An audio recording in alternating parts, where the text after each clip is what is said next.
Con toda la onda, claro.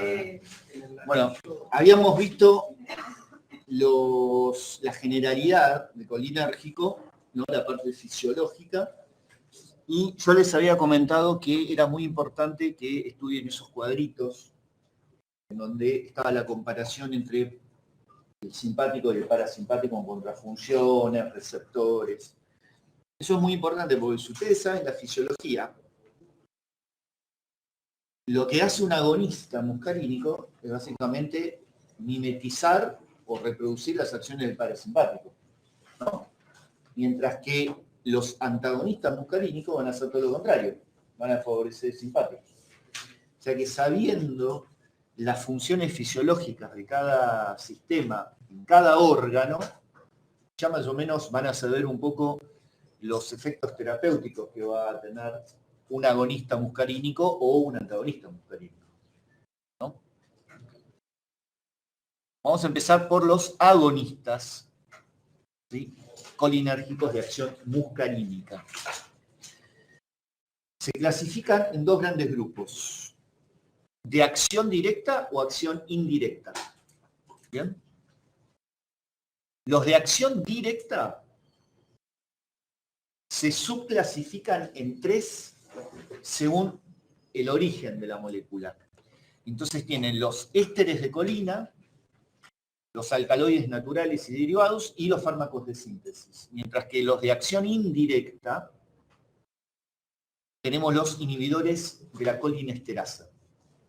Fíjense que la clasificación, directo o indirecto, es según toca o no receptor, ¿no? Los de acción directa es porque son agonistas directamente del receptor muscarínico, ¿sí? Mientras que los de acción indirecta estimulan el receptor, pero indirectamente. Ellos no tocan el receptor, sino que lo hacen indirectamente, inhibiendo la acetilcolinesterasa. Era la enzima que... ¿Qué hacía la acetilcolinesterasa? La que degradaba. Exacto. Entonces, yo inhibo la acetilcolinesterasa, ¿qué va a pasar? Va a haber más acetilcolina que va a actuar sobre el receptor. Por eso son de acción indirecta. ¿Okay? Los directos sí son ya. Sí. Vamos a empezar por los de acción directa. Habíamos dicho que tenían tres subgrupos, ¿no? Ésteres de colina, fíjense, ejemplos, la propia acetilcolina, la metacolina, el carbacol y el betanecol. ¿Bien? Todos nitrógeno cuaternario. ¿Qué significa? El nitrógeno está... ¿Y qué pasa? Tiene carga positiva, es polar. ¿Okay? La molécula es polar. Alcaloides naturales y derivados, ejemplos, muscarina, pilocarpina, ¿sí? Y la aciclidina. Más que nada los dos primeros, muscarina y pilocarpina, especialmente pilocarpina. Pero fíjense en que la muscarina es nitrógeno cuaternario y la pilocarpina es un nitrógeno terciario. O sea que la pilocarpina es polar o apolar. Apolar. Es apolar porque el nitrógeno no tiene carga. ¿Y cuál es la implicancia de saber si es polar o no polar? Porque eso nos va a dar una idea si va a atravesar barrera hematoencefálica o no.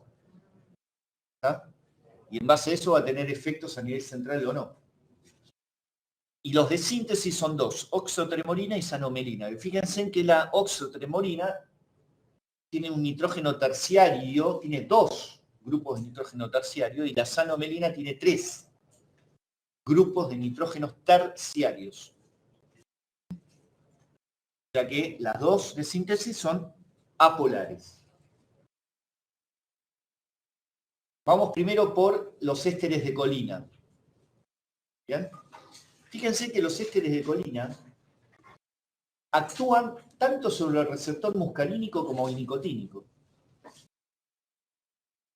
Justamente, uno de los ejemplos es la acetilcolina, obviamente, va a actuar tanto sobre el receptor muscarínico como el nicotínico, ¿no? Y fíjense la estructura que parecía, son todos ésteres de colina, claro, todos tienen grupo éster, ahí lo ven, todos tienen grupo éster, todos tienen grupo éster, todos tienen colina, el grupo colina, que es este, ¿sí? O sea, son todos ésteres de colina, todos con nitrógeno cuaternario, o sea, todas moléculas polares. Nada más que tienen leves diferencias, que esas diferencias son las que van a hacer que cada molécula tenga su particularidad. De esa manera, hay dos cuestiones a tener en cuenta con los ésteres de colina. Uno es la esterificación con ácido carbámico. La esterificación con ácido carbámico. Y la otra es la metilación en posición beta. La esterificación, que tenga esterificación con ácido carbámico, le va a dar resistencia a la hidrólisis por la acetilcolinesterasa. ¿Sí? O sea, no todos pueden tener estas dos cosas. Ahora vamos a ver cuál. O sea, Y si ahí tiene, está la diferencia. exacto. Si tiene metilación en beta, no solo van a tener resistencia a la hidrólisis, sino que también le va a bajar la potencia de activación del receptor nicotínico. Del receptor nicotínico, o sea, la capacidad que tiene para activar el receptor nicotínico. ¿Está bien? Sería más selectivo al muscarínico. Entonces, ¿cuál de todas estas moléculas es la que tiene esterificación con ácido carbónico y cuál la que tiene metilación? Si vamos a las moléculas nuevamente, vuelvo para atrás, fíjense que cuando uno compara con acetilcolina, ¿no? Fíjense en la metacolina. La metacolina tiene un metilo en posición beta, ¿lo ven? Teniendo en cuenta el alfa, que es la posición del carbono que está unido al nitrógeno, ¿no? Posición beta, hay un metilo, ¿ven? O sea que ese va a tener resistencia a la hidrólisis y va a tener que menor potencia de activación nicotínica. ¿Ya? Los otros dos, carbacol y betanicol, tienen, fíjense, el grupo carbamida. ¿Lo ven acá? Comparen con acetilcolina. Y este es un grupo carbamida. Esa es la esterificación con el ácido carbámico. Entonces, carbacol y betanicol, por tener la esterificación de ácido carbámico, va a tener resistencia a la acción de la acetilcolinesterasa. ¿Okay? Pero además, fíjense que el betanicol adicionalmente tiene un metilo en posición beta. O sea que este tiene las dos propiedades. O sea que la posición beta, el grupo metilo, le va a dar más resistencia a la acetilcolinesterasa y además le va a dar más especificidad, ¿sí? Por el muscarínico, o sea, le va a bajar la potencia al nicotínico, ¿no? Entonces, si uno compara la tabla, esta famosa tabla, fíjense que tenemos los 4 grupos y fíjense en la actividad nicotínica, la última parte. La acetilcolina no tiene ninguna de las dos. No, la acetilcolina no tiene nada porque es el neurotransmisor. ¿Okay? Pero fíjense que betanicol era el que tenía las dos propiedades, ¿sí? Betanicol, fíjense que prácticamente no tiene actividad nicotínica. Y si uno ve la susceptibilidad a la colinesterasa, no tiene junto con el carbacol, son totalmente resistentes a la acción de la acetilcolinesterasa, ¿sí? Y si vamos a la siguiente filmina, podemos decir que el grupo amonio cuaternario, que todos lo tienen, le confiere a la molécula un estado de ionización. O sea que la molécula pasa a ser polar. Eso significa que tiene poca solubilidad en lípidos, ¿no? poca solubilidad en lípido y por lo tanto no va a atravesar la barrera hematoencefálica, o le va a costar al menos atravesar la barrera hematoencefálica. ¿Qué podemos decir de la sensibilidad a la colinesterasa, de la acetilcolinesterasa? La acetilcolina, como no tiene ninguna de estas dos modificaciones químicas, es altamente sensible a la acetilcolinesterasa y su vida media es milisegundos. Se dice efímera, milisegundos. En cambio, la metacolina, que era el que tenía solamente la metilación en beta, ¿no? Tiene una resistencia por 3 a la acetilcolinesterasa. Mientras que carbacol y betanecol, que son los que tienen grupo carbamida, esos tienen una resistencia completa. O sea, no van a ser degradados jamás por la acetilcolinesterasa, por el grupo carbamida. Y en cuanto a potencia nicotínica, es la presencia del grupo metilo. Por lo tanto, metacolina y betanecol, que son los dos que tienen el grupo metilo en posición beta, son los que van a tener menor potencia nicotínica. ¿Ok?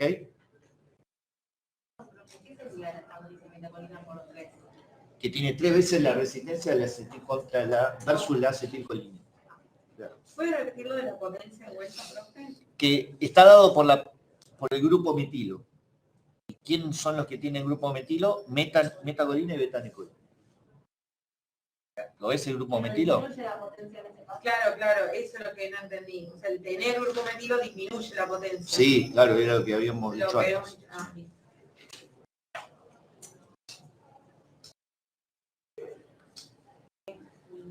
Salvo la ven que dice nula aplicabilidad, salvo la metacolina, estos fármacos ya se dejaron de usar desde el punto de vista terapéutico. La metacolina se usa para lo que es el test de provocación de la broncoconstricción, es el test de la metacolina, que se utiliza solamente para estudios muy específicos, para evaluar la hipersensibilidad de la vía aérea. ¿Okay?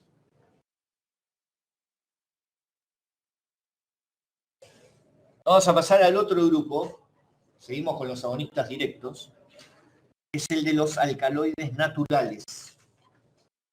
Y acá habíamos dicho muscarina y pilocarpina, ¿no?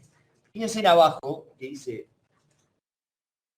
sacando el subgrupo de los ésteres de colina, los otros dos subgrupos, alcaloides naturales y fármacos de síntesis, es decir, pilocarpina, muscarina, oxotremolina y sanomelina, todos son agonistas exclusivos muscarínicos, no tienen actividad sobre el nicotínico.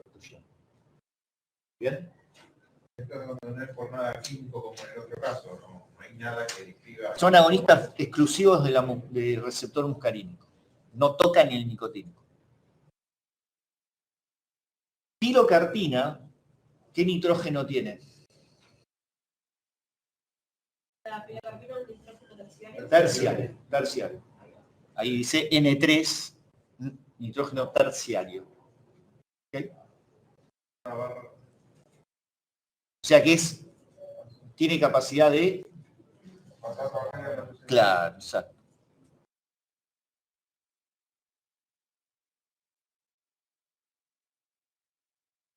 Estos fármacos que son agonistas directos, ¿no? Son agonistas directos del receptor muscarínico, van a tener una acción y un efecto determinado. Y si son agonistas, yo les dije, ¿qué efectos van a tener? ¿Qué van a simular? La acción de qué sistema? Del parasimpático. ¿Sí? O sea que van a remedar todas las acciones del parasimpático. Entonces, si agarramos, por eso es muy importante la tablita esa que les dije, si agarran el ojo, por ejemplo, que está acá en el cuadro, ojo, a nivel del esfínter del iris, ¿qué hace el parasimpático? Produce miosis, contrae el músculo, ojo que el iris tiene dos músculos, ¿no?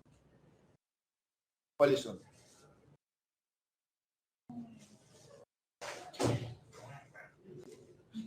Uno es el músculo circular o esfínter del iris. Este sí lo estimula el parasimpático a través del receptor muscarínico y por eso produce contracción del músculo circular o esfínter y por eso se cierra la pupila, eso se llama miosis.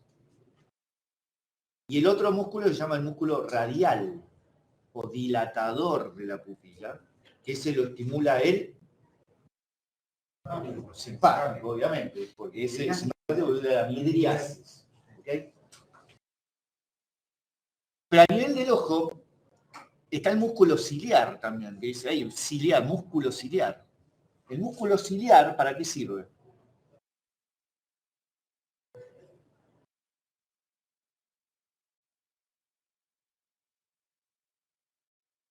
Ven que ustedes miren ahí. Miren ahí. Ahora miren la hoja de ustedes. Eso es el reflejo de acomodación. Ustedes están mirando ahí de lejos y cuando miran de cerca, ¿qué tiene que hacer el Poco, digamos, claro. Una cosa está más cerca. ¿Con cavidad cristalino o en realidad deformar el cristalino para llegar a ser foco? El cristalino es nuestro anteojo interno, nuestra lente interna, ¿no? Cristalino. Cristalino, para poder enfocar de cerca. ¿Qué tiene que hacer el cristalino si está así? ¿Qué tiene que hacer? Para aumentar el poder de refracción. Porque los objetos cercanos, ¿no? Yo necesito mayor o menor poder de refracción para reproducir la imagen invertida en mi retina. Mayor poder de refracción porque el objeto está cerca. Entonces el cristalino se tiene que abombar en el sentido antero-posterior. Así la lente se abomba y tiene mayor poder de refracción. ¿Sí? Entonces el reflejo de acomodación es eso. Cuando se contrae el músculo ciliar, el cristalino se abomba en sentido antero-posterior, ¿no? Entonces los rayos de luz, cuando inciden en el cristalino, al estar más abombado, hay mayor poder de refracción. Y me permite que los objetos cercanos los pueda enfocar en mi retina. Porque si no lo estaría enfocando acá. No en mi retina, lo estaría enfocando acá, si no tengo mayor poder de refracción. ¿Está bien?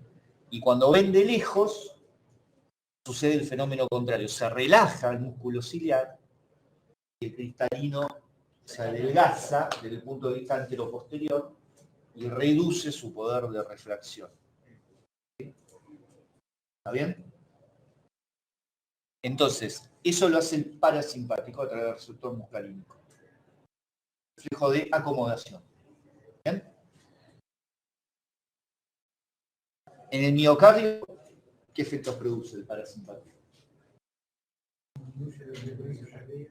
Muy bien, bradicardia. ¿Qué más? Ahí dice, ¿no? Disminuye el inotropismo, la fuerza de contracción, y también la velocidad de conducción, ¿no? Todos efectos depresores, ¿no? Parasimpáticos. A nivel del endotelio vascular, ¿se acuerdan que esto lo habíamos visto? Que no había inervación parasimpática a nivel de los vasos, pero sí había receptores. Y a nivel del endotelio, ¿se acuerdan el receptor que era? El subtipo M3. Liberaba opción y trigo, vasodilatación. BD, vasodilatación. Fíjense que acá dice, en el ojo, facilita el drenaje del humor acuoso, ¿lo ven? Eso es porque cuando el esfínter del iris se contrae, es decir, cierra la pupila, ¿sí? Se abre el ángulo irido-corneal. Ahora después lo vamos a ver bien un poquito más al final. ¿Sí? El iris forma un ángulo con la córnea que está adelante. ¿Sí? En ese ángulo hay un conducto que drena el humor acuoso. A ver, vamos a ver si lo podemos. Creo que es la última hoja.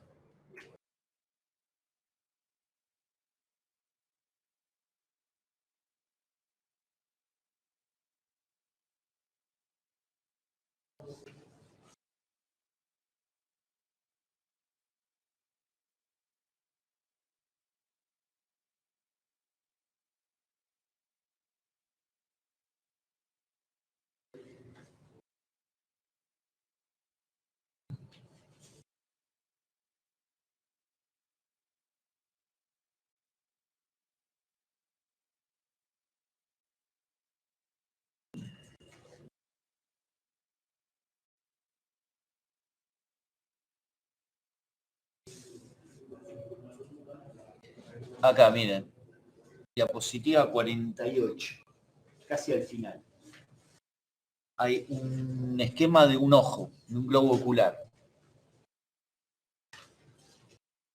¿Ven? Este es el iris, el que está acá. ¿Ven? Este es el iris. Lo que está adentro es lo que está acá, este espacio, ¿cómo se llama? ¿Pupila? La pupila, esta es la pupila, ¿sí? Y fíjense que el iris tiene dos músculos representados ahí. Uno que son esas líneas circulares, que es el músculo circular o esfínter del iris, que es el que activa el parasimpático y por lo tanto produce, si es un esfínter, produce el cierre de la pupila, se achica la pupila, es decir, miosis. Mientras que las rayas transversales es el músculo dilatador, ¿sí?, o radial del iris. ¿Bien? Si se contrae el músculo radial o dilatador, se agranda la pupila. Midriasis. Eso lo hace el simpático. ¿Bien? Miren acá este gráfico del globo ocular. Esto que está acá, ¿ven? Es nuestra lente interna, que es el cristalino. ¿Sí? Adelante del cristalino, esto que está acá, que es la córnea. La córnea. ¿Me siguen? Esto que está acá, que deja el paso de luz al cristalino, ¿qué es esto? El iris, correcto, el iris. Ese es el iris. O sea que el iris se cierra o se abre. Es decir, que la puerta, el espacio este se achica o se agranda.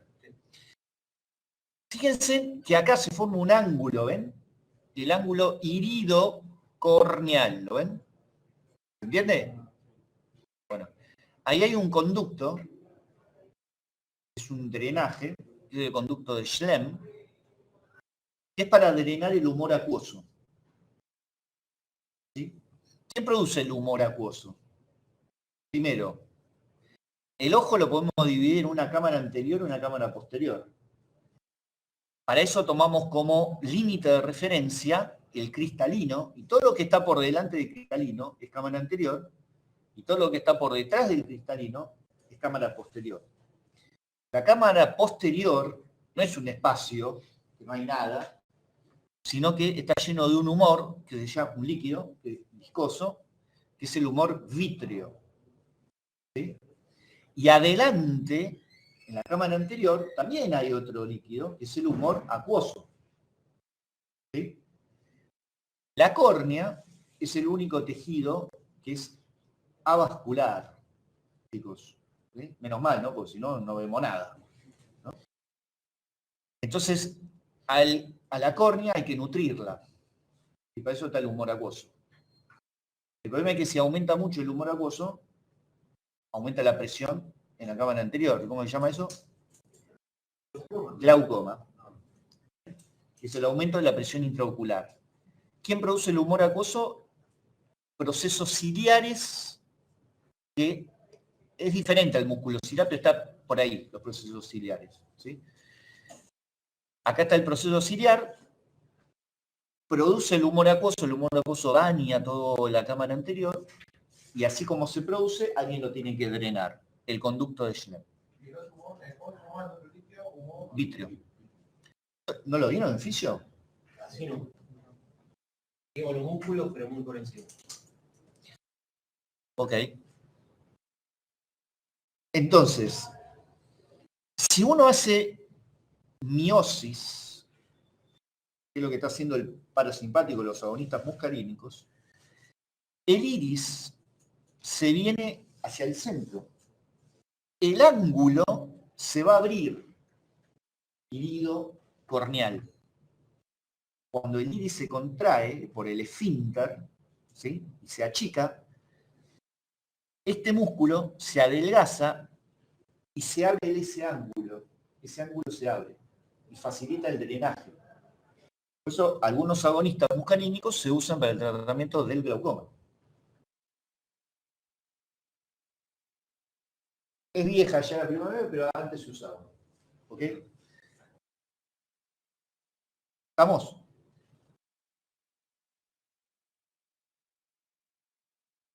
Yo les dije que el otro efecto en el ojo, ¿cuál era? Acomodación o algo así. Acomodación, muy bien, reflejo de la acomodación. El agonista muscarínico no solamente producía miosis, sino que contraía el músculo Ciliar. ciliar. Miren acá, el músculo ciliar. ¿Dónde está? Está por detrás del iris. ¿Sí? Está por detrás del iris, esa cosita, mira, irisecita. ¿Ok? El músculo ciliar tensa estas fibras elásticas que se denominan zónula. Fibras de la zónula. ¿Lo ven? ¿Y a dónde va a parar la fibra de la zónula? ¿A qué estructura? Al cristalino. Cuando se contrae entonces el músculo ciliar por el parasimpático, la zónula, las fibras de la zónula, dejan de estar tensas. ¿Y qué va a pasar entonces con el cristalino? Y deja de estar tenso. ¿Qué va a pasar? El cristalino se va a bombar. Se va a bombar en su diámetro anteroposterior. ¿Se entiende entonces el reflejo de la acomodación? ¿Cómo es? Perdón, en relajación se abomba el cristalino. Cuando se relajan las fibras de la zónula, como consecuencia de la contracción del músculo ciliar. ¿Está? Es un juego de palabras. Se contrae el músculo ciliar, se relaja la fibra de la zónula, y al relajarse la fibra de la zónula, se deja de tensar el cristalino y se abomba. ¿Ok? Reflejo de la acomodación. Ténganlo en cuenta porque después lo vamos a retomar cuando veamos los efectos adversos. Bronquios. ¿Qué hace el parasimpático con los bronquios? Agonista muscarínico. Contrae, o sea, broncoconstricción. Broncoconstricción. ¿Le damos un agonista muscarínico o un asmático? No, todo lo contrario, ¿qué hay que hacer? Antagonista. Antagonista, claro, hay que darle un antagonista muscarínico. ¿Sí? A nivel del estómago y el intestino, fíjense en que, de vuelta, estimula la contracción del músculo liso, por eso favorece el peristaltismo y el tono. De ahí que también haya cólicos, con espasmos, ¿no?, musculares. Y habíamos dicho que aumentaba las secreciones de todas las glándulas, ¿no? Parasimpático. Se aumenta la secreción del estómago e intestino y eso puede producir diarrea también. Además del aumento de la motilidad, ¿no? A nivel de la vesícula biliar, músculo liso, contrae, entonces aumenta el flujo biliar. A nivel de la vejiga,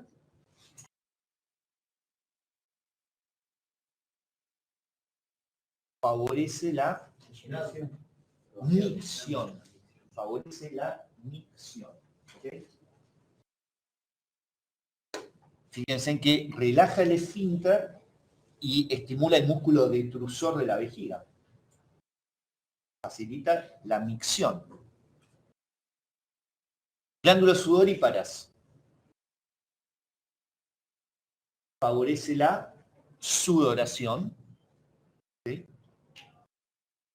¿Quién inervaba las glándulas sudoríparas?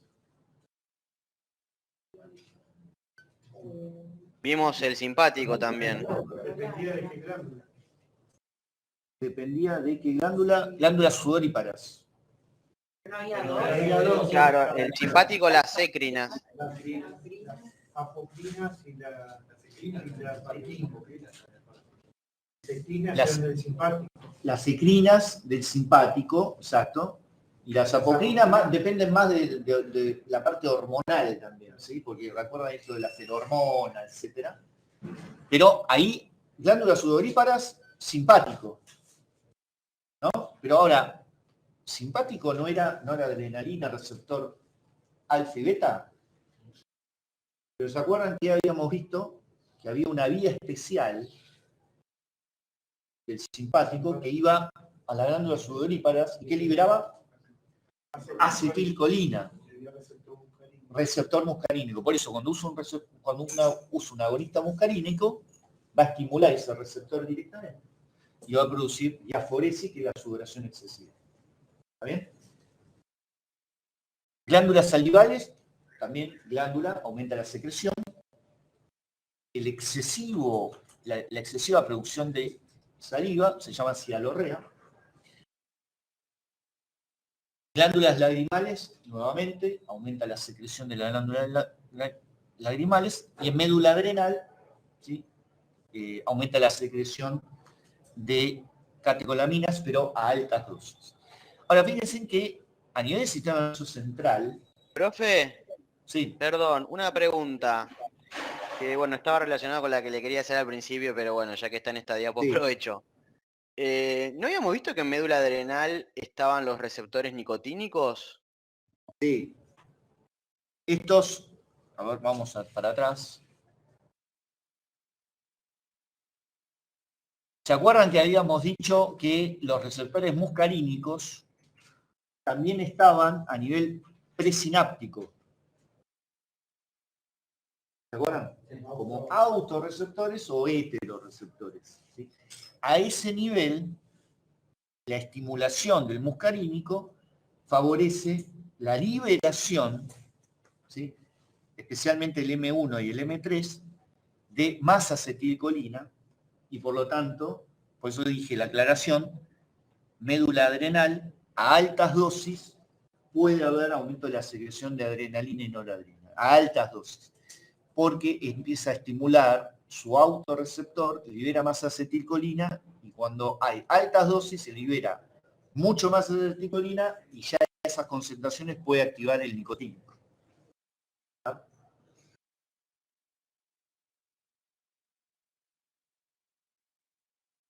A nivel central, o sea que, ¿qué tipo de moléculas con nitrógeno, con qué grupo de nitrógeno estamos hablando?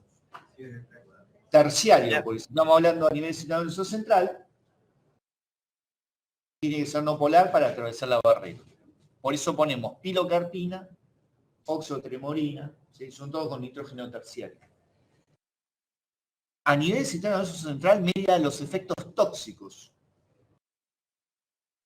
¿Sí?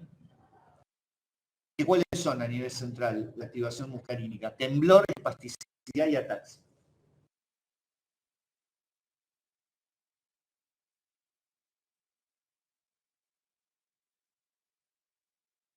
¿Cuáles son las reacciones adversas que podemos ver?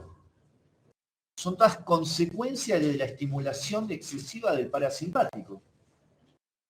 Entonces, si uno sabe nuevamente las acciones fisiológicas, puede rápidamente deducir que las reacciones adversas se van a dar a nivel gastrointestinal, ¿sí? A nivel del ojo, a nivel de todos los órganos que vimos, pero en exceso.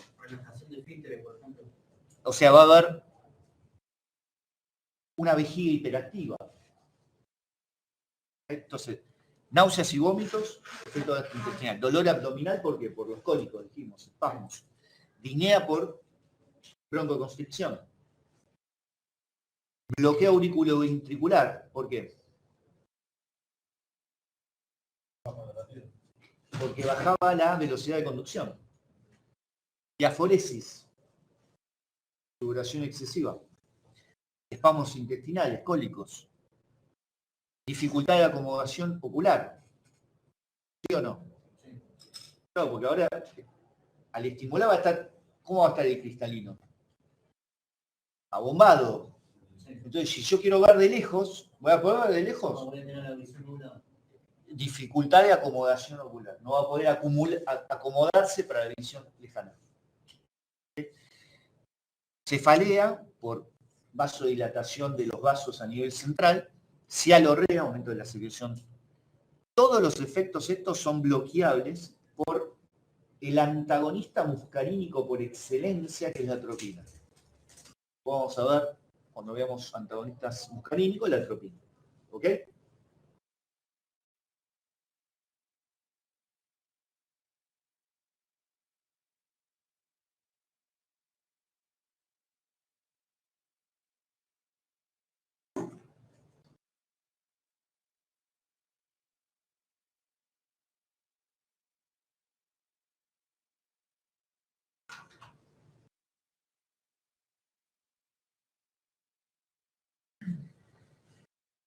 En caso de intoxicación, o sea, dosis excesivas, como por ejemplo el consumo excesivo de hongos, como la manita muscaria, que contiene muscarina, va a haber un cuadro agudo de estimulación excesiva del receptor. Eso se llama cuadro de hiperactividad muscarínica. Entonces ahí vamos a tener todos los síntomas parasimpáticos súper exacerbados.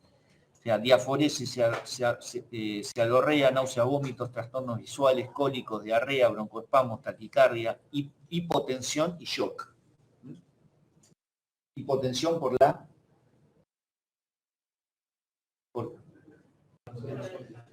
vasodilatación excesiva. ¿Sí? Además de bajar el gasto cardíaco, ¿no? También.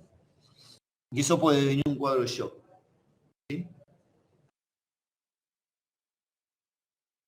Aplicaciones terapéuticas de los agonistas muscarínicos directos. Dos nada más. Ya dijimos metacolina, el test de metacolina, test de provocación para descartar hiperreactividad bronquial. Y pilocarpina, ¿sí? Para la utilidad sería glaucoma agudo y también para diagnosticar la fibrosis quística, test de sudor. ¿Qué hacían estos agonistas muscarínicos con el sudor? Estimulaban la sudoración. En la fibrosis quística hay un problema de que... ¿Qué hay? No sé, un metabolito que no se encuentra salado, ¿es? Excesivamente salado, con su azufre. No. Pero sabor a azufre no es. No. ¿En la fibrosis quística? Sí, no. Exudan. No. ¿Cuál es el problema de la fibrosis quística? ¿Eh?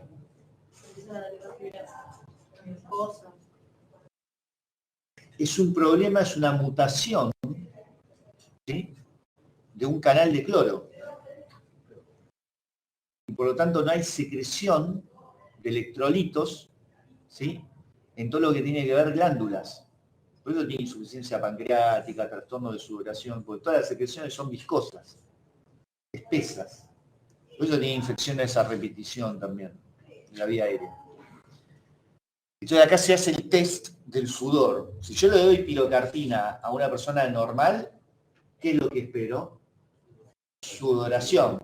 Y en el que tiene fibrosis quística no voy a ver ese efecto. ¿Okay? Entonces hago el diagnóstico de fibrosis quística. ¿Okay? Vamos entonces ahora a los agonistas. Profe, Sí. ¿le puedo hacer una consulta de la anterior? Sí. ¿De agonistas colinérgicos? Sí.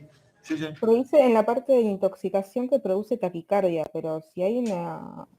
si está estimulado el parasimpático, ¿no sería bradicardia lo que produce? Acá pregunta la compañera, ¿por qué dentro de los efectos de intoxicación aparece la taquicardia? El razonamiento es lógico. Si es un agonista muscarínico, ¿por qué no hay bradicardia? ¿Qué? Por ahí para compensar la hipotensión. Muy bien. Al haber una caída de la presión arterial, ¿qué se estimula?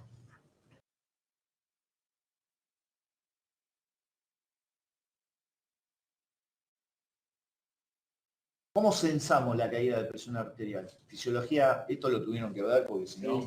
Por los varoreceptores. Eso, exactamente. Varo o presorreceptores que están ubicados en... Sí, callado aórtico y seno carotidio. Muy bien. Callado órtico y seno carotidio, ¿sí? Esa señal viaja por el glosofaringio y va al centro vasomotor, ¿sí? Que está a nivel del bulbo. ¿Sí? Ahí está el centro vasomotor. Locus cerúleus, activación del simpático, taquicardia. ¿Ok? Gracias. Fenómeno de compensación, reflejo. ¿Estamos?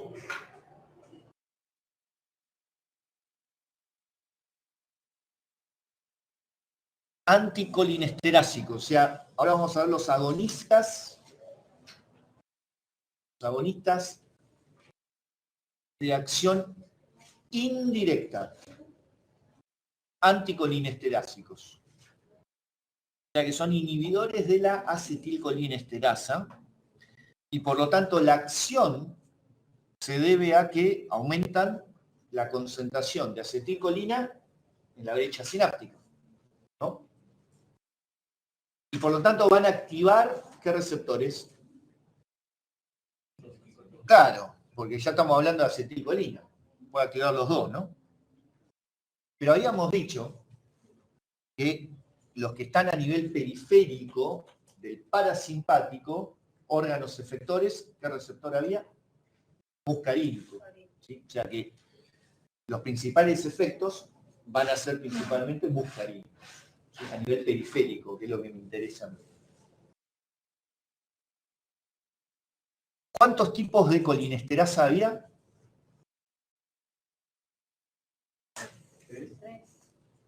2, la acetilcolinesterasa y la pseudoacetilcolinesterasa. Exacto, 2. Acetilcolinesterasa que se encuentra en la brecha sináptica y a nivel plasmático, ¿sí? Pseudocolinesterasa o, lo que es lo mismo, butirilcolinesterasa. ¿Sí? Y esta es la ecuación de degradación de la acetilcolina. Tiene 3 pasos.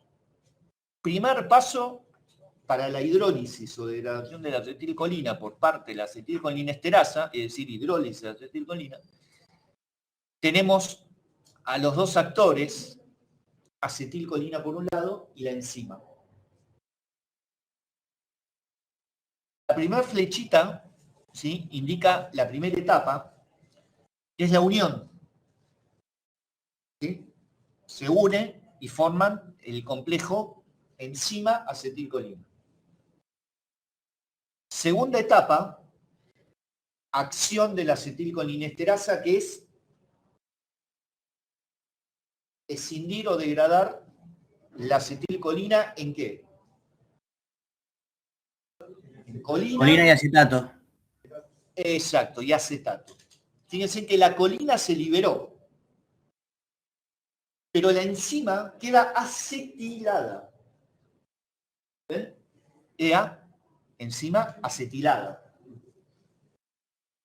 Y ahí viene el tercer paso, que es que hay que liberar de vuelta la enzima, para que la enzima vuelva a ser funcionante y degrade otra molécula de acetilcolina. O sea que el tercer paso, que fíjense que es una flecha enorme, es decir, que pasa muy rápido, es la liberación de la enzima del grupo acetato. El acetato vuela y deja la enzima libre. ¿Ok? Las 3 etapas, obviamente, como dice acá, la colina no tiene ningún efecto. Fíjense, 10.000 veces menos potente para activar el receptor muscarínico, no sirve para nada. O sea que realmente con esto damos fin a la acción de la acetilcolina. Y nuevamente la enzima, como dice acá, vuelve, ¿sí?, a estar libre y puede hidrolizar otra acetilcolina. La enzima tiene 2 sitios, un sitio aniónico y uno esterásico. El sitio aniónico, como dice la palabra, aniónico es negativo, ¿sí?, va a atraer, como es un sitio negativo, va a atraer al grupo, al nitrógeno cuaternario de la acetilcolina. Lo atrae. Eso le da lo que se llama la especificidad de acción. ¿Okay? Mientras que el sitio esterásico es el encargado de la hidrólisis. Una vez que está ubicada la molécula, ahí entra el sitio esterásico en juego y rompe la molécula. Pero el sitio esterásico tiene 2 subsitios, uno ácido y uno básico. Y el básico es nucleofílico y por lo tanto va a traer el grupo carbonio de la acetilcolina. ¿Bien? Eso si lo vemos en un gráfico, miren, tenemos el sitio aniónico, ¿ven? Sitio aniónico que atrae el nitrógeno cuaternario, ¿ven? Y el sitio estearásico, que es el que va a degradar a la molécula. El sitio estearásico, una vez que degrada la molécula, libera la colina, ¿ven? La colina queda liberada y sale. Pero ¿qué pasó con el sitio estearásico? Quedó acetilado. Y el tercer paso era la liberación del grupo acetato de la molécula, de la enzima. ¿Está bien? ¿Cuáles son los inhibidores de la acetilcolinesterasa? De vuelta los dividimos en 3 grupos. Derivados del ácido carbámico, alcoholes simples con amonio cuaternario y por último los órganos fosforados. Dentro de los derivados del ácido carbámico tenemos 4 ejemplos, todos de uso clínico. Fisostigmina, neostigmina, piridostigmina y ribastigmina. ¿Cuáles son los que tienen nitrógeno terciario? Fisostigmina y ribastigmina. Los otros 2, neo y pírido, tienen grupo cuaternario. Es decir, que esos no van a poder atravesar la barrera hematoencefálica. ¿Bien? Y ejemplo de alcoholes simples con nitrógeno cuaternario, tenemos el edrofonio, que también tiene utilidad clínica. Y por último, los órganos fosforados, que son todos, miren, irreversibles. O sea, se unen a la enzima de manera irreversible. ¿Sí? Se unen a la enzima de manera irreversible. Entonces está bueno cuando fumigan en el campo, ¿no? Eso, claro, esto lo habrán escuchado de los que fumigan en el campo, los que son intoxicación. ¿Sí? ¿Queda colgada la enzima? Claro, queda fosforilada. Esa fosforilada es irreversible. Ahora vamos a ver un poquito más en detalle. Son todos órganos fosforados, son todos liposolubles, excepto el ecotiopato, que es el que menos liposolubilidad tiene. ¿Bien? Esa liposolubilidad es el motivo de la toxicidad que tienen los órganos fosforados, sumado a la irreversibilidad, ¿no? Porque si es liposoluble va a atravesar barrera, llega en el cerebro, inhibe irreversiblemente la acetilcolinesterasa y ahí tenemos un problema muy grave, responsable de todos los cuadros de intoxicación por órgano fosforado con síntomas centrales, ¿no? Ejemplos: ecotiopato, isofluorofato, todos tienen uso clínico, y los que se utilizan en los campos, ¿sí?, para, como insecticidas para tratar las plagas, ¿sí? Paratión y paraoxón. ¿Okay? Paratión y paraoxón.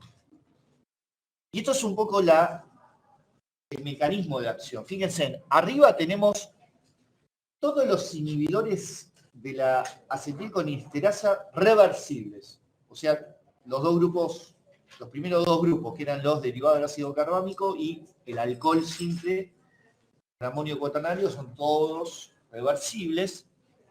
Ejemplo, neostigmina. ¿Se acuerdan de la ecuación que vimos de acetilcolina con la enzima? Bueno, miren lo que pasa ahora.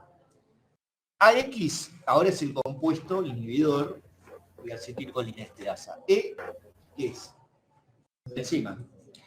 Entonces, el primer paso se respeta, se forma el complejo. ¿Bien? El segundo paso también se cumple. O sea que hay... ¿Qué pasa? Claro, se degrada y la enzima, ¿cómo queda? Acetilada. ¿Sí? Y el tercer paso, ya no está la flecha gorda, ¿no? Mire cómo le pasó a la flecha. Está finita y abajo dice lento. O sea, el tercer paso es lento. Es decir, que la enzima queda inhabilitada. ¿No? O sea, ahí está el mecanismo de acción, ¿no? Todas las moléculas, los inhibidores de la acetilcolinesterasa reversibles, tienen una lenta disociación, ¿sí? De la es reversible, pero... Lento. Ahí, lento es, ahora vamos a ver, minutos, horas. Y eso ya es prácticamente Sí, como si tener claro. Ahora, el órgano fosforado hace lo mismo, pero fíjense, ¿qué dice acá? Lentísimo. Claro. O sea que son días. Lentísimo. Días, sí. Y también está la otra opción que dice irreversible. Y eso es porque hay una maduración de la fosforilación. Madura. Es decir, que después de cierto tiempo se torna irreversible. ¿Bien?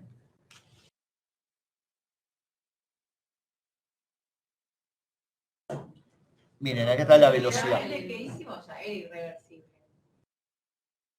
Sí, sí. Los órganos fosforados es irreversible, pero ¿qué pasa? Al inicio es lento, o sea, muy lento, pero no irreversible. Pero ya después de un tiempo, madura tanto esa unión que se torna irreversible. ¿Okay? No es que de entrada le das y ya está irreversible, no. Hay que darle un tiempito de maduración, ¿sí? Como el vino, y ya después, pasado un tiempo, quedó irreversible. ¿Sí? Fíjense en la velocidad, comparen. La acetilcolina, esto es lo que yo le decía, la vida media es 40 milisegundos. Efímera, nada, ¿sí? Ni pestañeando, nada. Dura menos que un pestañeo. Y los reversibles, 30 minutos. Eso ya prácticamente es inhabilitar a la enzima. ¿No? Si estamos hablando de que la enzima necesita 40 milisegundos para actuar, y vos la tenés inhibida 30 minutos, ya está. Es una inhibición súper efectiva. ¿Cuáles son las consecuencias de estas drogas? Ya habíamos dicho que eran agonistas, ¿no? Muscarínicos. La única diferencia es que son indirectos. Pero al fin y al cabo el efecto es el mismo, es la estimulación parasimpática, ¿no? O sea que fíjense que las reacciones adversas y las intoxicaciones van a ser prácticamente las mismas que vimos antes. ¿Sí? Fíjense, visión borrosa, bradicardia, broncoespasmo, cialorrea, sudoración, hipotensión, náuseas y vómitos, espasmos abdominales, musculares, miosis, lagrimeo y debilidad generalizada. ¿Sí? prácticamente no hay la- mecanismo de compensación. ¿Eh? Acá no hay mecanismo de compensación. Crisis colinérgicas en casos severos de intoxicación también puede haber taquicardia. ¿Sí? En un primer momento hay bradicardia y después, cuando la hipotensión es muy severa, ya cuando está en estado de shock, ahí seguramente tengas taquicardia. ¿Cuál es la solución a una crisis colinérgica? En caso de que usemos un agonista indirecto, ¿no? Atropina. ¿Por qué? Claro, porque es el antagonista muscarínico por excelencia. Y con eso yo bloqueo todos los efectos adversos, ¿no? Parenteral, obviamente, porque estamos hablando de una situación de gravedad, ¿no? Y para el caso de las intoxicaciones por órganos fosforados, solamente para órganos fosforados, se puede utilizar este antídoto que se llama pralidoxima. Solo para intoxicación por órganos fosforados y bajo una condición. Tiene que darse antes de las 12 horas. ¿Por qué? Por esta maduración que le dije. Porque después de las 12 horas se volvió irreversible. Por más que le ponga 10 kilos de pralidoxima, no lo voy a revertir. ¿Está? Otra cosa a tener en cuenta es que la pralidoxima no atraviesa barrera hematoencefálica. Entonces, si hay una intoxicación por órgano fosforado, yo le doy pralidoxima dentro de las 12 horas, ¿revierto el cuadro totalmente? No, ¿por qué? ¿Qué me falta? ¿Qué me falta antagonizar o revertir? Los efectos centrales, porque los órganos fosforados son liposolubles. Entonces, ¿qué tengo que dar para esos efectos centrales?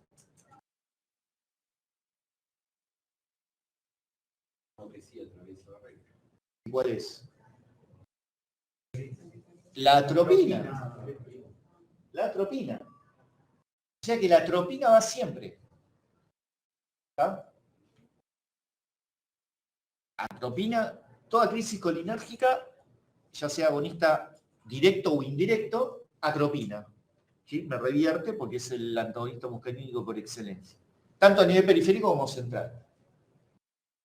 Mientras que pralidoxima lo sumo solamente para la intoxicación por órgano fosforado y dentro de las 12 horas.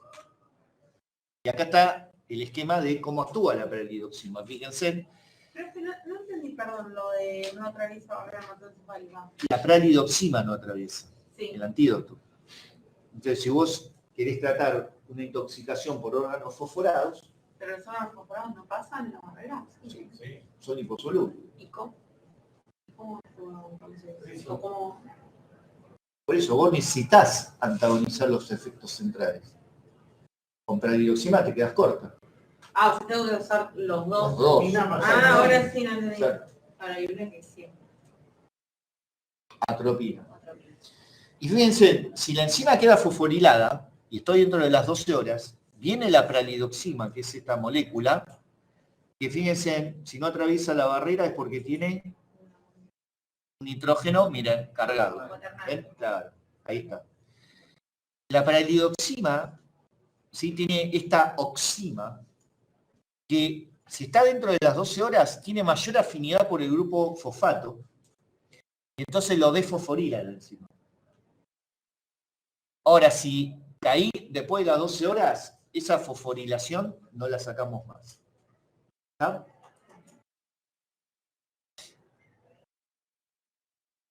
Entonces, tratamiento de la intoxicación, antagonizar las acciones muscarínicas, atropina, tanto de acción periférica como central, reactivación de la acetilcolinesterasa con la oxima, pralidoxima, ojo 12 horas, ventana de acción, y no atraviesa barrera hematoencefálica. Medidas de apoyo, como toda intoxicación, lavados, gástricos, bronquiales, etc., aspirado bronquial, respiración asistida y oxígeno. Y estas son algunas de las utilidades, usos clínicos de los agonistas indirectos. Fíjense, para la miastenia gravis, para el glaucoma, nuevamente, para el ilio. ¿Qué es el ilio?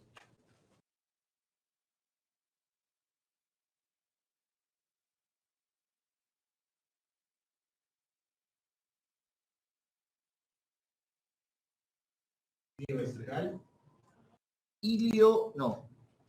Ilio, en este caso, adinámico. Pero la palabra ilio, ¿qué significa? ¿Eh?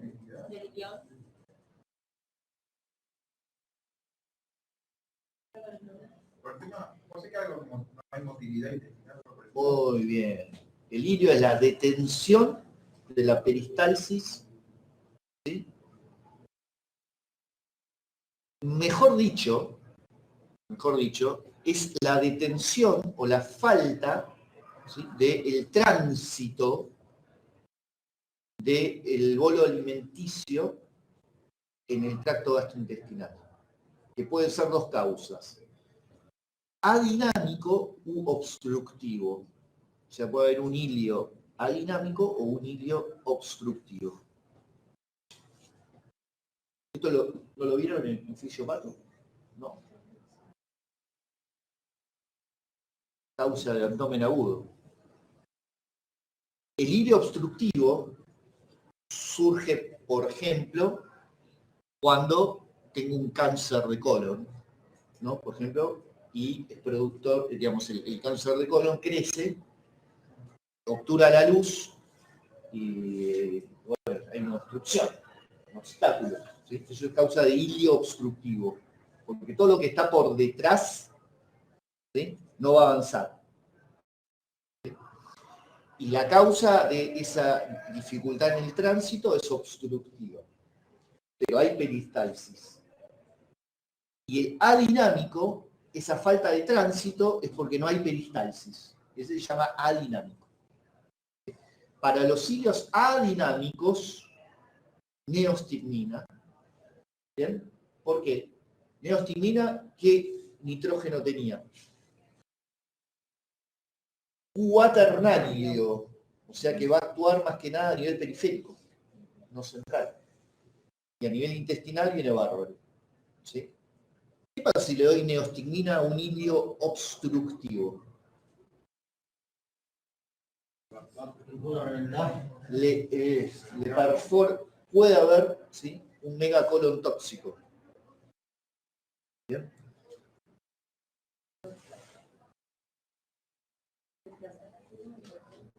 ¿Eh? Había dicho que neostigmina entra en cuaternario. Sí, al igual que la piridostigmina. Parálisis motora también, o miastenia gravis, ¿sí? ¿Cuál es el problema de la miastenia gravis?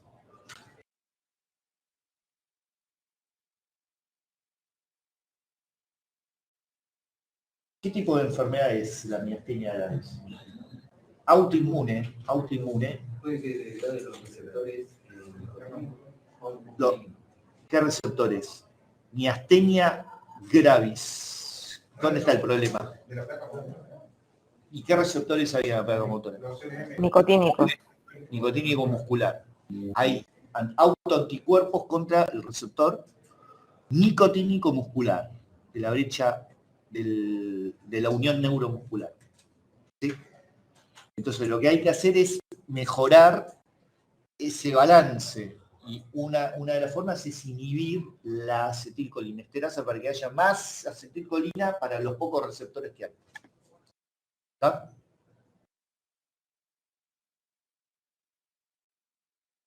Ilio paralítico o adinámico, como dijimos. Atonía vesical y retención urinaria. ¿Por qué? Porque ¿qué hacía? Si yo inhibo la acetilcolinesterasa, entonces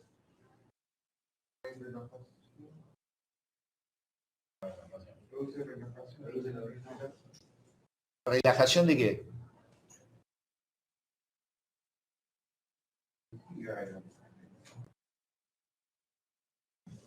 Del esfínter. ¿Y estimulaba qué? el detrusor, que era el músculo. O sea, favorecía la micción, o sea que para la atonía vesical viene bárbaro. ¿Sí? Glaucoma, ya lo explicamos, ¿no? Y para la enfermedad de Alzheimer, ¿esto lo pudieron ver? ¿Enfermedad de Alzheimer? ¿Un fisiopato? ¿Qué tipo de enfermedad de Alzheimer? ¿Puede ser que había una relación entre lo que era acetilcolina con la dopamina? Como que se aumentaba uno, disminuía el otro, algo de eso. Muy bien, muy bien, muy bien, muy bien. Así como en el Parkinson, ¿no? Hay un efecto de dopamina y exceso de acetilcolina. En el Alzheimer pasa lo contrario. Hay un exceso de dopamina, pero hay un déficit principal de acetilcolina. Ese es el principal problema. No hay acetilcolina. Y es una enfermedad neurodegenerativa, por supuesto, ¿no? Es la principal causa de deterioro cognitivo y demencia al día de hoy, ¿sí? En donde la población cada vez envejece más, vive más. Y tenemos unos problemas enormes con los pacientes antiguamente llamados ancianos. Ahora no hay que desengañarlo porque es muy fuerte la palabra. A todos nos va a llegar ese momento. ¿Cómo le decimos? Adulto muy mayor. Sí, lo haré. Y hasta Geronte ya te miran mal. Adulto muy mayor, más de 80 años, bárbaro. Y todo el problema que acarrea, ¿no? El deterioro cognitivo, ¿sí? Y la demencia, bueno. Principal causa, Alzheimer. Segunda causa, demencia vascular. Entonces, en el Alzheimer, si es un problema a nivel del sistema nervioso central, ¿qué tipo de molécula necesito? Nitrógeno terciario, y ahí la que se usa es la ribastigmina, que la vimos ahí. Es la única con aplicación terapéutica de los inhibidores de la acetilcolina, ¿no? Para el tratamiento del Alzheimer. Hay otras moléculas hay otras drogas para el tratamiento del Alzheimer, pero que no actúan por este mecanismo. ¿Está bien?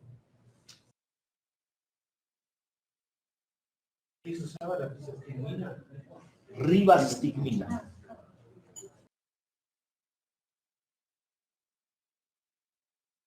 Bueno, ahí tienen ejemplos: miastenia gravis, tirostigmina, neostigmina, para hilo paralítico, neostigmina, para atrofia, retención.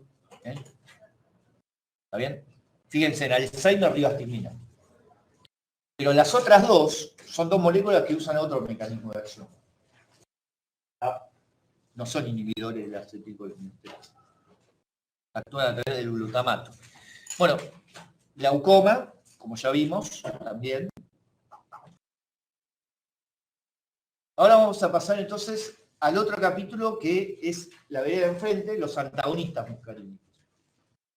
O sea que ustedes ya automáticamente tienen que saber que las acciones que van a tener, que son todas las contrarias a las que vimos. ¿Sí? Si los antagonistas producían miosis, ¿este qué va a producir? Midriasis.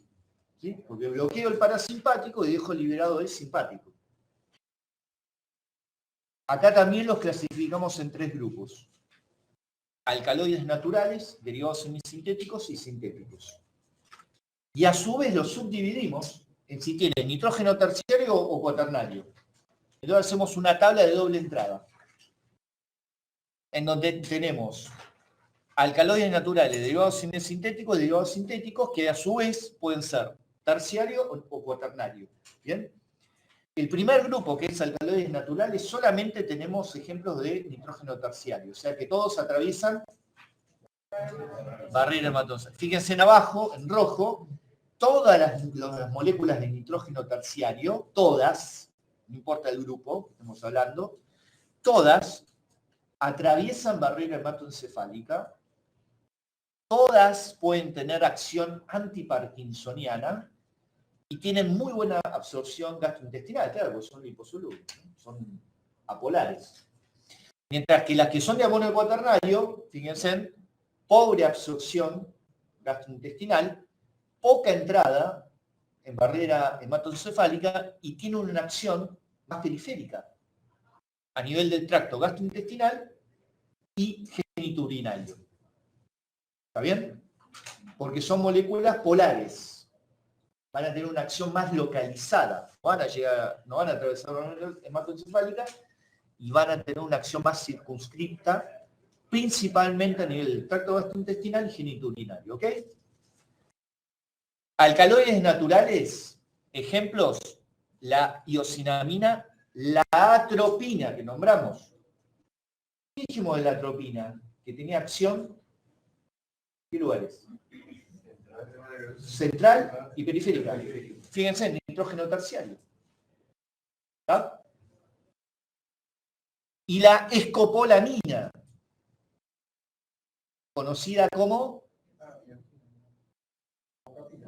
No. No.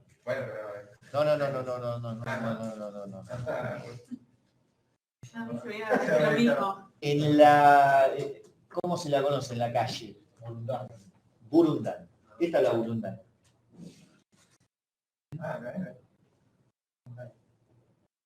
Derivados semisintéticos. Omatropina como terciario y cuaternario, que tenemos varios, especialmente los dos primeros. Y el primero de ellos, bromuro de metilomatropina, ahí sí, te doy la palabra, que es el principio activo de la buscapina. Fíjate, amonio cuaternario. ¿Para qué se usa la buscapina? Antiespasmódico, gastrointestinal y genitourinario, amonio cuaternario. Estamos diciendo acción circunscripta en esos lugares. Como analgésico, etcétera. Sí. ¿Ven? La otra terciaria. Sí. Y dentro de los derivados sintéticos de nitrógeno terciario, los más utilizados son ciclopentolato, eucatropina y tropicamida.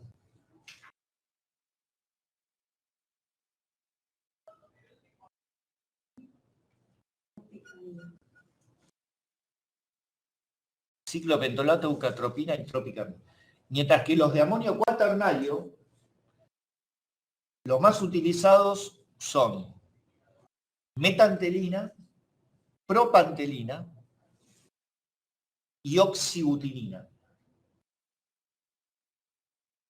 que van a tener una acción más periférica, correcto. Justamente la oxibutinina, ¿sí?, es muy utilizada para los trastornos espásticos geniturinarios y también para algunos casos gastrointestinales. Alcaloides naturales. Dos importantes, atropina y escopolamina. Ya dijimos atropina, antagonista muscarínico por excelencia, atropina. Derivan, los alcaloides naturales son ésteres del ácido trópico con una base nitrogenada terciaria. Recuerden que los alcaloides naturales son dos terciarios. Si la base nitrogenada es la tropina, estamos hablando de la atropina. Y si la base nitrogenada es la escopina, estamos frente a la escopolamina. ¿Bien? Todos estos son alcaloides naturales, o sea que derivan de plantas. Y ahí están las plantas en rojo. ¿Sí? La atropina deriva de la tropa veladona, Datura stramonium, etc. Ahí está la diferencia. Ácido trópico tienen los dos y difieren la base. Tropina se diferencia de la escopina porque la escopina tiene el grupo oxígeno. Derivados semisintéticos. Dijimos que habían de nitrógeno terciario uno solo, que era la omatropina. Y nitrógeno cuaternario teníamos los dos primeros, que eran los más usados, el bromuro de metilomatropina, principio activo de la buscapina, y el butilbromuro de escopolamina. Antiespasmódicos, gastrointestinales y geniturinarios. La omatropina, que es terciaria, la omatropina, antiguamente se lo utilizaba para el fondo de ojo. ¿Por qué? ¿Qué producían los agonistas muscarínicos? ¿Qué producían los agonistas muscarínicos en el ojo? Miosis. O sea que el antagonista va a producir migraña, el fondo de ojo. Hay que dilatar la pupila. Antiguamente usaba la homatropina. 10 veces menos potente que atropina, uso oftalmológico, midriático. ¿Qué dice después? Ciclopégico. ¿Qué pasaba con los agonistas muscarínicos, además de producir miosis? ¿Qué producían?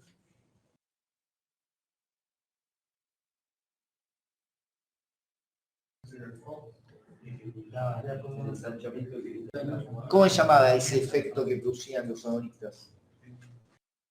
¿Qué músculo contraían? El reflejo de acomodación, que era el músculo ciliar. Entonces, ¿acá qué va a pasar? No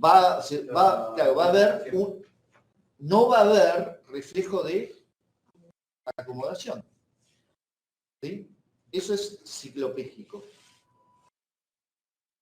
Sería como nublado. Claro, vos querés hacer foco, o sea, vos estás mirando ahí, y después querés ver tu apunte y no lo vas a ver más de tu apunte. Pues no poder enfocar. Ciclopégico. Es como una parálisis del reflejo de acomodación. No puedes acomodar. ¿Sí? Eso obviamente trae visión borrosa, ¿no? ¿En la presbicia pasa algo de eso o no? No, la presbicia es la opalescencia del cristalino. Duración, miren, por eso se usaba antes, ya no se usa más. 1 a 3 días, imagínate. Si hicieron un fondo de ojo una vez, ¿sí? ¿Qué pasa cuando se van del oftalmólogo? No ves, ¿por qué no ves nada? ¿Por qué no puedes tolerar el sol? Tenés la pupila así. O sea, cuando viene el sol, te duele el ojo, porque te estás comiendo todos los rayos. No puedes hacer midriasis. Imagínate estar 3 días así. Al oftalmólogo te acordás todos los días, ¿no? Sí. Y además está ciclopégico. O sea, entre que no tolera la sol, que lo podés usar el anteojo del sol de última, pero está ciclopégico, no ve nada. No. Ahora vamos a ver qué hay nuevo, por suerte. Bueno, entonces, el principal inconveniente de los antagonistas clásicos como la atropina es que pasa barrera hematocefálica. Entonces empiezo a tener efectos centrales, ¿no? Y uno lo que busca es un efecto más circunscripto. No quiere tener un efecto generalizado y bloquear todos los receptores muscarínicos del cuerpo, incluidos los centrales. Entonces, el efecto buscado generalmente es una acción más circunscripta, a tracto gastrointestinal, higiénico urinario, ¿sí? Por eso tienen que usar estos amonios cuaternarios principalmente. Y también, si uno quiere tener un efecto de bloqueo parasimpático a nivel respiratorio, ¿no? ¿Qué producía el parasimpático a nivel respiratorio? Broncoconstricción. Si yo quiero broncodilatar, soy un antagonista, yo no quiero dar un fármaco que además de broncodilatar me produzca efectos centrales, me produzca trastornos en la motilidad, geniturinarios. Yo quiero una acción local, yo quiero solamente la broncodilatación. Entonces puedo dar fármacos locales, ¿sí? Mediante administración local. Lo mismo a nivel del ojo. Puedo usar gotas. No le voy a dar un comprimido para un fondo de ojo. ¿Sí?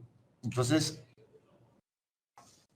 aparecieron nuevas drogas, derivados sintéticos, yo les había dicho de los sintéticos, con nitrógeno terciario, les había dicho 3, ciclopentolato, tropicamida y eucatropina. ¿Se acuerdan? Y ahora agregamos una más, que es la tolteradina, que es la última que entró, que es un derivado sintético de nitrógeno terciario. Bueno, ¿se acuerdan la homatropina? Que estaba 3 días con el fondo de ojo. Bueno, después vino el ciclopentolato. ¿Bien?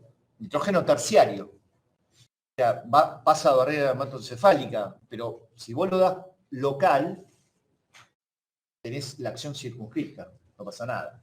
¿Sí? Ciclopentolato mejoró la vida media 24 horas ahora. En vez de 3 días, 1 día. Bajó, de 3 días bajamos 1. Después vino la tropicamida. Y lo bajó a 6 horas. Y hoy en día se usa la eucatropina, que dura media hora, 1 hora, como mucho. ¿Sí? Media hora y ya se te va el efecto. ¿Sí? La eucatropina. Se usa el 2-5% y tiene rápida recuperación. ¿Ok? La tolteradina, esa se utiliza para la vejiga hiperactiva. ¿Por qué? Porque a pesar de ser nitrógeno terciario, tiene alta selectividad por el muscarínico que está a nivel de la vejiga. Y si es una vejiga hiperactiva, ¿qué va a producir un antagonista muscarínico?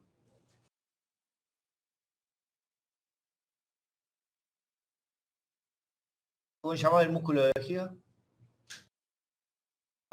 Detrusor. Detrusor. Y por lo tanto, si yo lo bloqueo, se relaja. Entonces, para la vejiga hiperactiva viene bárbaro.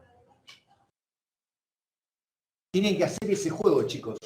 Por eso es muy importante que sepan la fisiología. En base a la fisiología saben lo que va a ser un agonista o un antagonista. No van a estar como locos. ¿Sí? No van a estar, ¿cómo se mezcla todo y empiezan a decir todo al revés? ¿Sí? Y lo mismo va a pasar con adrenérgico. Lo que hace un agonista adrenérgico es lo que hace un antagonista muscarínico. Lo que hace un antagonista adrenérgico es lo que hace un agonista muscarínico. ¿Sí? Y después tiene una ensalada en la cabeza terrible ustedes cuando van al final, porque ya no saben, por eso es muy importante la fisiología. Si ustedes saben bien la fisiología comparativa, ya está. ¿Sí? El nitrógeno cuaternario, ahí yo les había dicho 3, metantelina, propantelina, oxibutinina, y ahí agregamos 2 más, que son los últimos que están acá, hipatropio y tiotropio. Metantelina y propantelina, antiespasmódicos, como es cuaternario, acción circunscripta. Oxibutinina lo mismo, yo le dije, muy utilizado geniturinario para la vejiga hiperactiva. Y el hipatropio, que fue el primero que apareció, y luego el tiotropio, se usan para producir broncodilatación. O sea, son drogas antiasmáticas. ¿Sí? El hipatropio fue el primero que apareció en el mercado, antagoniza especialmente M1, M2 y M3. ¿Se acuerdan que yo les dije cómo se clasificaban los receptores muscarínicos? ¿Cuántos había? ¿Y cómo se agrupaban? Se asociaban a las proteínas GQ o a la neutra. ¿Y cuáles eran? La M1, M3, M5. Los impares, muy bien. M1, M3, M5, GQ. GQ. Todo contracción. ¿Y el otro? ¿Cuáles eran? El Pares. 2 y el 4. 2 y 4.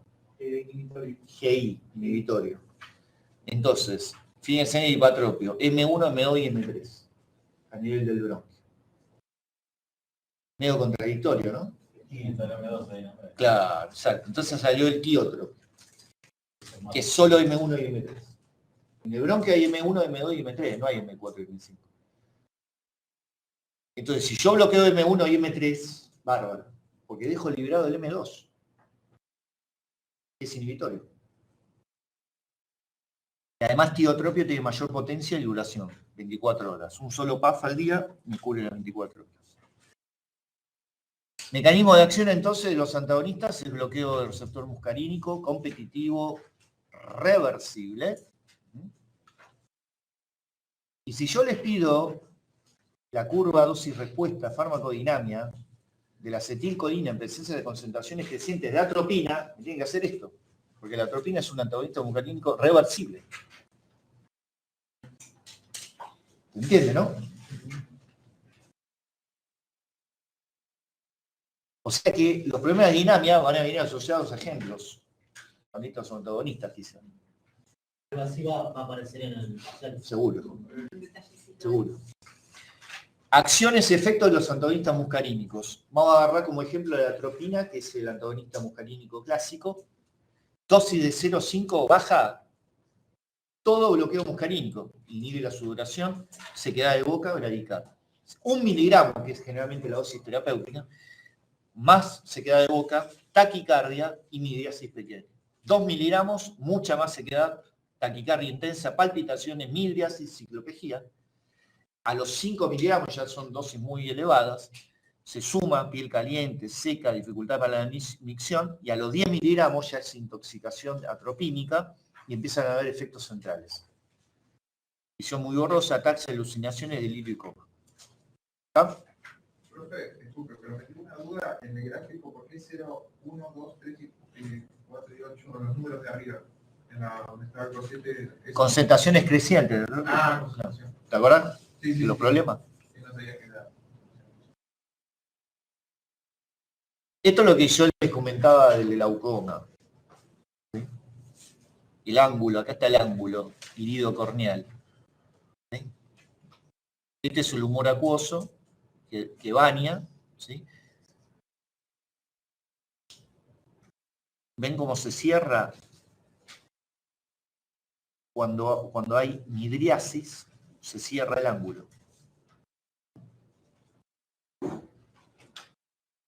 A nivel del ojo, un antagonista muscarínico va a producir midriasis, ciclopegía, por ende visión borrosa,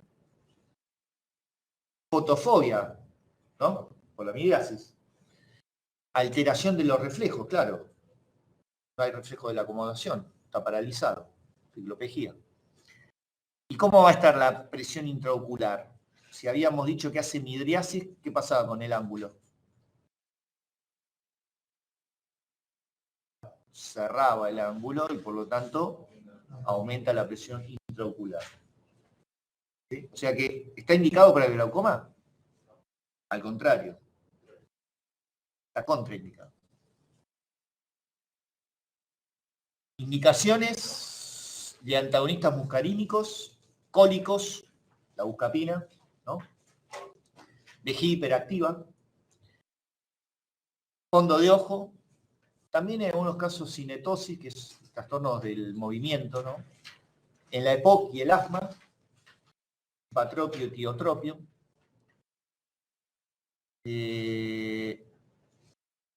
Nada. Perdón, en el anterior, ¿qué es HBP? Hipertrofia benigna de próstata.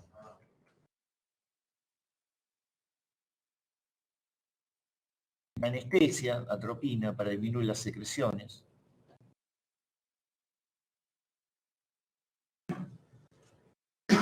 Estos son algunos efectos adversos que ya los vimos, en consecuencia del bloqueo excesivo muscarínico, todos síntomas más relacionados con el simpático, ¿no? Porque es un antagonista muscarínico.